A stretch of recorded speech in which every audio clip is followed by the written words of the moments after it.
Bonjour, bienvenue sur ocode.fr. Dans cette vidéo, je vais faire une découverte sur le Raspberry Pi Zero. Le Raspberry Pi Zero est vendu chez Cubi.fr. Cette carte, à lui tout seul, est un micro-ordinateur. Sa taille est minuscule, ce qui permet de l'intégrer dans n'importe quel projet, comme par exemple dans les boîtiers de jeux vidéo qui utilisent des émulateurs.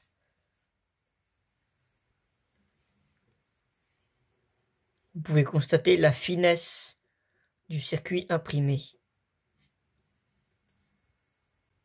Faisons une petite présentation rapide des ports. Ici, vous avez le port micro SD. Ici, le port mini HDMI. Vous avez le port USB en micro USB et l'alimentation, ainsi qu'un port de caméra.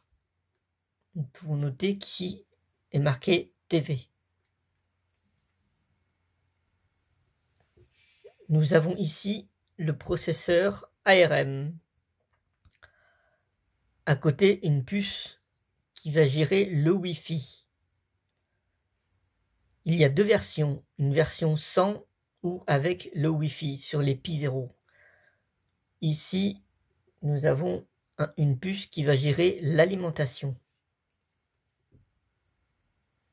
Comme je suis un électronicien, le port qui m'intéresse le plus sur ce minuscule PC est le port GPIO. Un port GPIO permet de communiquer à l'extérieur de la carte mère. GPIO veut dire General Purpose Input Output.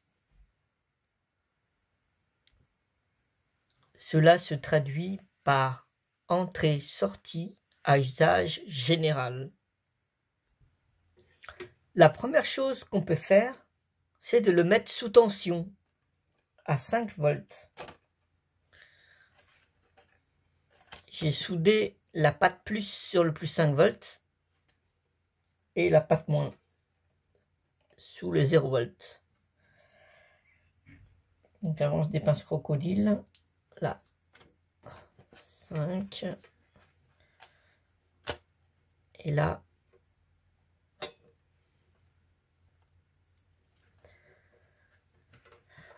0.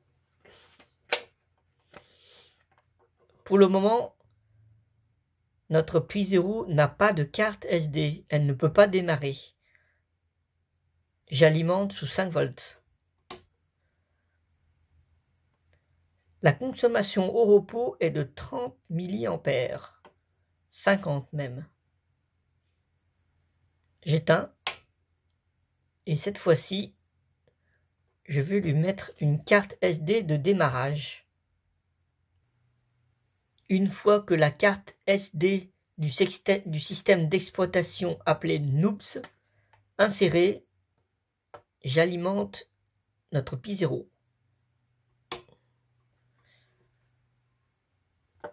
Nous voyons ici la LED d'activité de notre Pi Zero.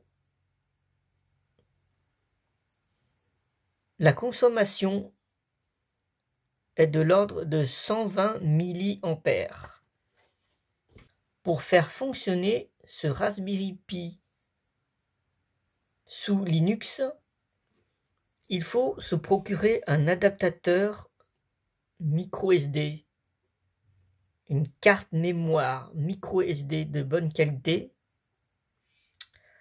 La carte SD peut être remplacée par un adaptateur USB micro SD.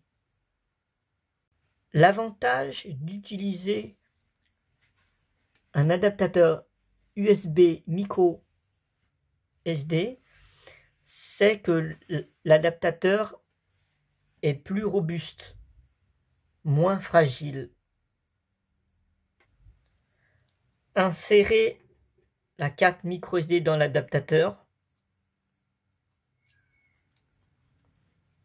et insérez la carte mémoire SD dans le PC avec Windows ou Mac OS d'Apple ou Linux.